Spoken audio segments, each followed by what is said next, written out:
Nadreen, आपको याद होगा कि एक दौर में एक नारा था, बड़ा मशहूर हुआ था, एक रियासत दो दस्तूर, ना मंजूर ना मंजूर।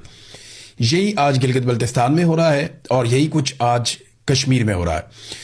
गिलगित बल्तिस्तान का इलेक्शन हर हाल में पाकिस्तान की मिलिट्री एस्टेब्लिशमेंट ने अपने टाउटों को देना है और उन्होंने अपनी पसंदीदा सियासी जमातों और शख्सियात को यह इलेक्शन जिताकर अपनी कठपुतली हुकूमतें इन दोनों जगहों पर बिठानी है।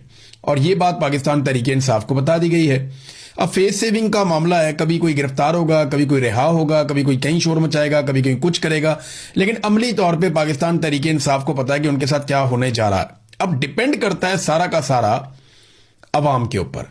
गिलगित बल्तिस्तान में शरह ख्वानदगी पूरे पाकिस्तान से ज्यादा है। कश्मीर के अंदर जो लोगों का शऊर और जो लोगों की रेजिलियंस है वो पूरे पाकिस्तान से ज्यादा है और यहां पे लोगों में इत्तफाक और इत्तेहाद भी बहुत ज्यादा है।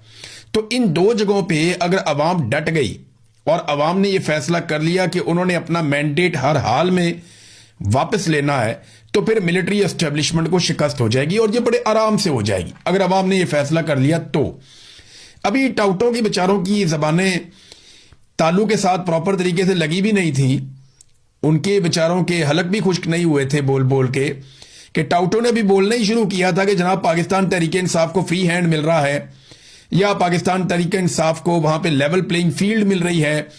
गिलगित बल्तिस्तान में या कश्मीर में भी ये बातें शुरू ही की थी, साथ ही गिरफ्तारियां और सुबह बदरियां शुरू हो गई। देखिए, पाकिस्तान तहरीक इंसाफ को टोटल 24 घंटे मिले, थोड़ा सा टाइम यानी चंद घंटों के अंदर उन्होंने भाग दौड़ करके दिखाई और फिर साथ ही एस्टेब्लिशमेंट के हाथ पांव फूल गए और उनकी वो हालत होगी कि उन्होंने कहा पकड़ो भाई इन सारों को बंद करो। सारे हथकंडे करने के बावजूद यानी इंतखाबी निशान भी नहीं लेने दिया, अलग अलग इंतखाबी निशान के ऊपर वो इलेक्शन लड़ रहे हैं, उम्मीदवारों को भी खौफजदा किया गया, सबको बताया गया कि तुम्हें कभी भी हम जीतने नहीं देंगे।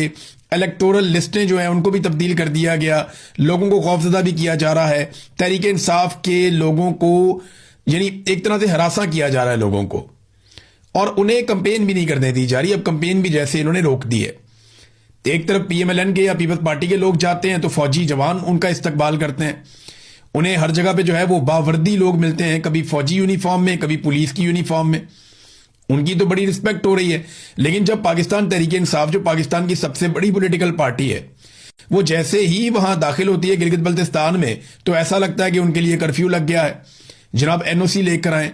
ना नून लीग से कोई पूछता है ना पीपल्स पार्टी से कोई पूछता है, पीटीआई वाले जहां जाते हैं उनसे एनओसी पूछा जाता है, पकड़ो इनको बाहर निकालो सूबे से।